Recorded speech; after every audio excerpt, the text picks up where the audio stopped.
வணக்கம் நண்பர்களே. நவம்பர் மாதம் 5ஆம் தேதி புதன்கிழமை 2025 கூத்தாடிவட்டை நண்பர்களுக்கு பணிவான வணக்கங்கள்.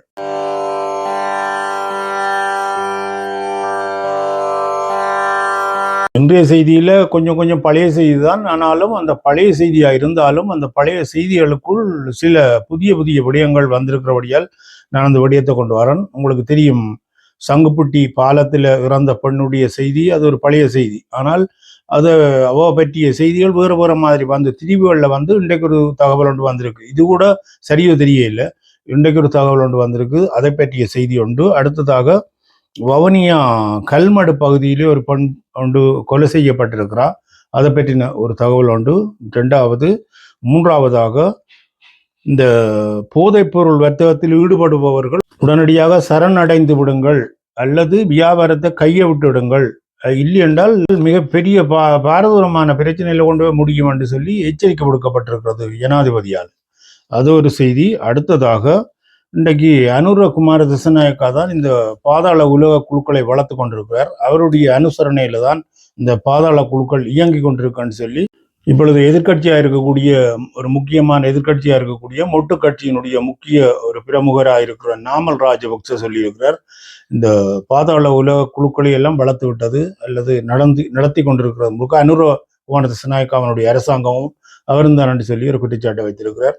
இந்த 4 செய்திகளையும் இன்றைய செய்தியாக பார்க்கலாம். கூத்தாடிவட்டை யூடியூப் சேனலை புதிதாக வந்து பார்க்கிற நண்பர்கள் தயவு செய்து சப்ஸ்கிரைப் செய்யாமல் இருந்தால் சப்ஸ்கிரைப் செய்து தொடருங்கள், ஒரு லைக் பண்ணி விடுங்க என்று கேட்டுக்கொண்டு இன்றைய செய்திக்கு வரலாம். காரநகரை சேர்ந்த குலதீபா சுரேஷ்குமார் என்ற பொம்பளை இப்போ சென்ற அக்டோபர் மாதம் 11ஆம் தேதி காணாமல் போயிட்டான்னு சொல்லி தேடிக்கொண்டு கேட்கல. 12ஆம் தேதி சங்குப்பட்டி பாலத்துக்கு அடியில் கண்டுபிடிக்கப்பட்ட அவளுடைய உடல் கண்டுபிடிக்கப்பட்டது. இதுக்கு பிறகு அவ பற்றின செய்திகள் வேறு மாதிரியெல்லாம் வந்து கொண்டிருந்தது. ஒரு கட்டத்தில் ஒரு செய்தி ஒன்று வந்தது, ஒரு நகைக்கடை உரிமையாளருக்கும் அதில் சம்பந்தம் இருக்கிறதாகவும், நகைக்கடை உரிமையாளர் தான் அந்த பெண்ணை ஏற்றி கொண்டு போய் வவுனியாவுக்கு போகிற கண்டு ஒழிக்கிட்ட போய் ஏற்றி கொண்டு போய் கொலை செய்து போட்டு அதுக்குள்ள போட்டுட்டு போனான்னு சொல்லியும் ஒரு செய்தி ஒரு ஊடகத்திலேயோ ஒன்றில் வந்தது. அப்போ இதில் இதை நம்புறேன்னு தெரியாமல் இருந்தது. இதுக்கு பிறகு நிறைய புலனாய்வுகள் எல்லாம் நடந்து கொண்டிருக்கல.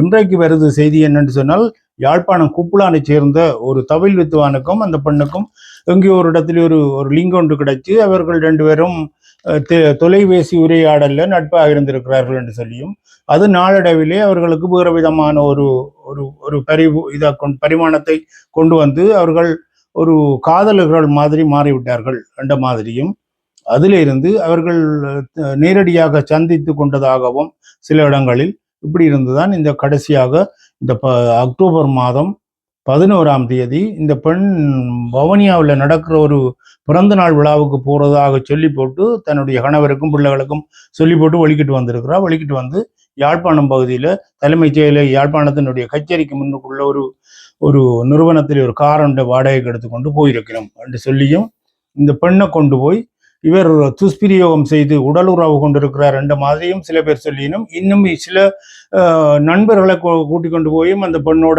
உறவு வைக்கக்கூடியதாக நடந்ததாகவும் இருக்கலாம் என்று சொல்லியும் ஒரு சந்தேகம் வருது. இன்னும் அது பகுப்பாய்விலேயோ பிரேத பரிசோதனையிலேயோ வெளிவந்ததாக இல்லை. தகவல்கள் சொல்லுவது இதெல்லாம் முடிஞ்ச பிறகு அவருக்கு ஒரு மயக்க மருந்தை கொடுத்து ஏதோ ஒரு விதத்துல கொலை செய்து அவ கொண்டே பாலத்துக்குள்ளே எறிஞ்சு போட்டு போனதாக இன்றைக்கு அந்த குப்புளான உள்ள அந்த தவில் வித்துவானை கிளிநொச்சி போலீசார் பிடிச்சு கொண்டே விசாரித்து 72 மணித்தியாலும் அவரை விசாரித்த இடத்துல அவர் உண்மைகளை ஒப்புக்கொண்டிருக்கிறார் என்று சொல்லி, கொலை செய்தது தான் என்று சொல்லியும் அந்த அவனுடைய நகைகளை கடத்தி கொண்டு போய் தான் சுன்னாகம் என்ற இடத்துல கொண்டு போய் விற்று போட்டு தன்னுடைய செலவுகளை பார்த்ததாகவும் ஒத்துக்கொண்டிருக்கிறார். இது ஒரு செய்தி. அடுத்த செய்தியாக வவுனியாவில் உள்ள கல்மடு என்ற இடத்துல ஒரு பெண் நேற்றைய முன்தினம் கொலை செய்யப்பட்டான்னு சொல்லி கேள்விப்பட்டு கூடியதாக இருந்த ஒரு செய்தி ஒன்று வந்தது. அந்த பெண்ணை கொலை செய்தது யார் என்று தெரியாது. கணவனும் குழந்தையும் இந்த பெண்ணும் வீட்டில் இருந்ததாகவும், காலையில் அந்த பெண்ணுடைய தாயார் வேலை நிமித்தமாக வேறு எங்கேயோ போய்விட்டான்னு சொல்லியும், பின்னேறம் வந்து பார்த்த இடத்துல இந்த வீட்டில் மற்ற கணவரும் குழந்தையும் இல்லை, இந்த சிந்துஜா என்ற இந்த பெண் பிணமாக கிடந்தான்னு சொல்லி போலீஸுக்கு அறிவித்தால், போலீஸு வந்து பார்க்கல வீட்டிலே ஆக்கள் இல்லை அப்போ சந்தேகம் யாரில் வரும்னா கணவர்லாம் சந்தேகம் வந்திருக்கும். கணவரை தேடி அலைஞ்சால் அவர் மட்டக்களப்பு ஏறாவூர் பகுதியில் இருந்து இருக்கிறவர். இந்த இடம்பெயர்வுகள் நேரத்தில் இங்கே கல்யாணம் கட்டி வந்திருக்கிறார். ஏதோ ஒரு காரணத்தாலே இவர்களுக்கு பிரச்சனை கணவரே அந்த பெண்ணை கொலை செய்து போட்டு போனதாக அவரே உடனடியாக அங்கே போய் ஏறாவூர் போலீஸில் தான் சரண்டர் ஆகியிருக்கிறார். சரணடைந்து தன்னுடைய ஒப்புதல் வாக்குமூலத்தை கொடுத்திருக்கிறார். அது பற்றிய செய்தி அல்லது இனி அடுத்தடுத்த நடவடிக்கைகள் என்ன மாதிரியானதை அடுத்த செய்திகளையும் அடுத்த வரக்கூடிய தகவல்களையும் பார்த்து கொடுத்துடலாம். அது இரண்டாவது செய்தியாகவும், அடுத்த செய்தியாக ஜனாதிபதி அனுரகுமார திசாநாயக்க ஒரு எச்சரிக்கை விடுத்திருக்கிறார். உங்களுக்கு தெரியும், இன்றைக்கு போதைப் பொருட்களுடைய பரிவர்த்தனைகள் எக்கச்சக்கமா போயிட்டுது. இப்ப 2 நாட்களுக்கு முதல், நேற்றைய தினமோ இல்லை நேற்றைய முதல் நாள் யாழ்ப்பாணத்துல 950 கிலோ கஞ்சாக்கள், கேரளத்து கஞ்சாக்களை கொண்டு போய் யாழ்ப்பாணம் கோம்பியன் மணல் மயானத்துல அந்த பிணங்கள் எரியூட்டுற மின் தகனம் செய்கிற இடத்துல கொண்டு போய் அதுக்குள்ள போட்டு நீதவான் முன்னிலையில, நீதிபதி 2 பேர், 2 நீதிபதிகளின் முன்னிலையிலும் போலீசார்களின் முன்னிலையிலும் அவ்வளவு கஞ்சாக்களும் எரித்து அளிக்கப்பட்டது.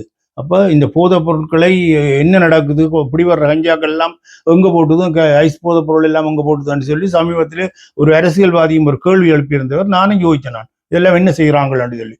சில வழி ஏதாவது மருத்துவத்துக்கு பாவிக்கிறாங்களோ அல்லது ஏதோ செய்கிறாங்களோ தெரியான்னு சொன்னால் இப்போ பார்த்தால் அந்த அளவு போதைப் பொருட்களும் அழிக்கப்படுகுதுன்றதுதான் தெரியுது. ஏன்னு சொன்னால் யாழ்ப்பாணத்தில் நேற்றைய முன்தினம் நடந்திருக்குது. கோம்பியன் மணல் மயானத்தில் கொண்டு போய் அவ்வளவும் எரியூட்டப்பட்டிருக்கிறது என்ற தகவல் வந்திருக்குது. இன்றைக்கு அனுரகுமார திசாநாயக்கா சொல்லியிருக்கிறார், போதை வர்த்தகத்தில் ஈடுபடுபவர்கள் உடனடியாக கைவிட்டு போட்டு நீங்கள் வேற்று வழியை பாருங்கோ அல்லது உடனடியாக சரணடைந்து விடுங்கள். இல்லை என்று சொன்னால் பாரதூரமான இதை சந்திக்க வேண்டி வரும், நீங்கள் பாரதூரமான விளைவுகளை சந்திக்க வேண்டி வரும் என்று சொல்லி நிறைய பெரிய ஒரு எச்சரிக்கையை விடுத்திருக்கிறார்.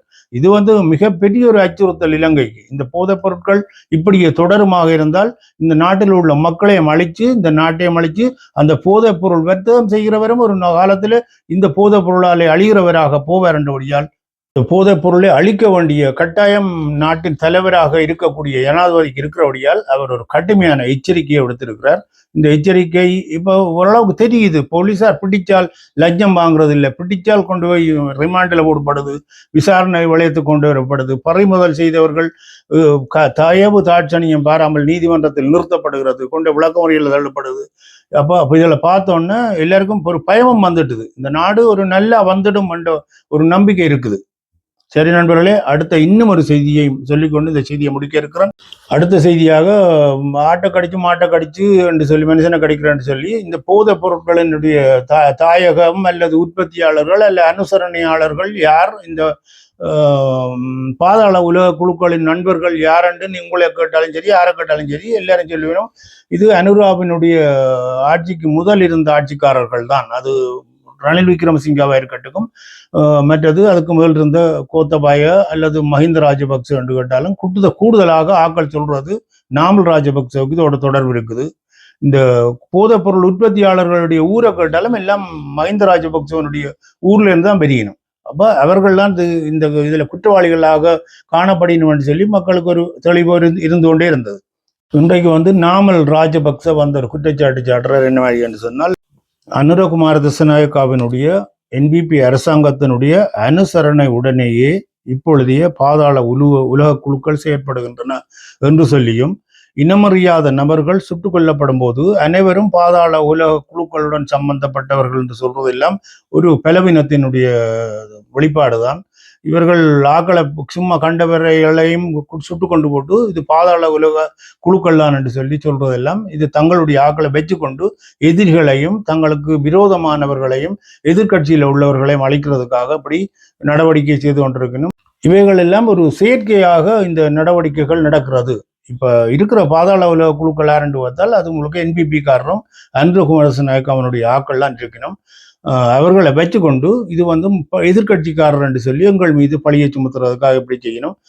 பொது பாதுகாப்பு அமைச்சர் இப்படி இதுகளை சொல்லி கொண்டிருக்கிறாண்ட அவருடைய பலவீனம் தான் அது. இந்த அரசாங்கத்தினுடைய பலவீனத்தை தான் காட்டுது என்று சொல்லி அனுரகுமார திசாநாயக்கா மீது ஒரு குற்றச்சாட்டை வைக்கிறார் நாமல் ராஜபக்ச. இதை பார்க்கல மக்களுக்கு விளங்கும் இங்கே யாருடைய காலகட்டத்தில் இந்த பாதாள உலக குழுக்கள் உருவானது, யாருடைய நண்பர்களாக இந்த பாதாள உலக குழுக்கள் செயல்படுகிறார்கள் என்று சொல்லி அத்துடன் தங்காளி என்று சொல்லி ஊரை கட்டிங்களா அந்த ஊர்ல இருந்து தான் நிறைய பாதாள குழுக்களும் இந்த பயங்கரவாதிகளும் வெளியில வந்து கொண்டிருக்கணும். இந்த போதை வசதி செய்கிறவ சரி, மற்ற அவர்களுடைய நண்பர்கள் சரி, எல்லாரும் பார்த்தால் அது சம்பத் வனம்பெரியா இருக்கட்டுக்கும், கைகால் பத்திர பத்மையா இருக்கட்டுக்கு, இன்னும் ஒரு அதுக்கு பின்னால் நிற்கிறார்கள் யாரை என்று பார்த்தாலும் எல்லாரும் வந்து இந்த தங்காளியோட சம்பந்தப்பட்டார்களும் மஹிந்த ராஜபக்சவனுடைய ஊரோடு சம்பந்தப்பட்டவர்களுமாகத்தான் இருக்கிறோம். அப்ப இப்ப என்னவென்றால் தாங்கள் தப்பிக்கிறதுக்காகவும் ஒரு மக்கள் மத்தியில் ஒரு போலி பிரச்சாரத்தை செய்கிறதுக்காக இன்றைக்கு வந்து நாமல் ராஜபக்ச இப்படி ஒரு தகவலை சொல்றாரு. இது எடுபடாது என்றுதான் நம்பக்கூடிய இருக்கு. சரி நண்பர்களே, இன்றைக்கு இத்துடன் இந்த செய்தியை முடித்துக்கொண்டு இன்னும் ஒரு செய்தியை சந்திக்கும் வரை கூத்தாடிவட்ட யூடியூப் சேனலை பார்த்து கொண்டிருக்கிற நண்பர்கள் சப்ஸ்கிரைப் செய்யாமல் புதிதாக வந்த நினைப்பவர்கள் மட்டும் சப்ஸ்கிரைப் செய்து கொள்ளுங்கள். ஒரு லைக் பண்ணி விடுங்க. உங்களுக்கு மனதில் என்ன படுதோ என்னுடைய செய்தியை பற்றி அந்த கருத்து பின்னூட்ட பகுதியில் பதிவு செய்து கொள்ளுங்கள் என்று கேட்டுக்கொண்டு நல்லதையே நினைப்போம், நல்லதையே செய்வோம், நல்லதை பற்றியே அடுத்த அடி எடுத்து வைப்போம். இன்னொரு செய்தியை சந்திக்கும் வரை நன்றி, வணக்கம்.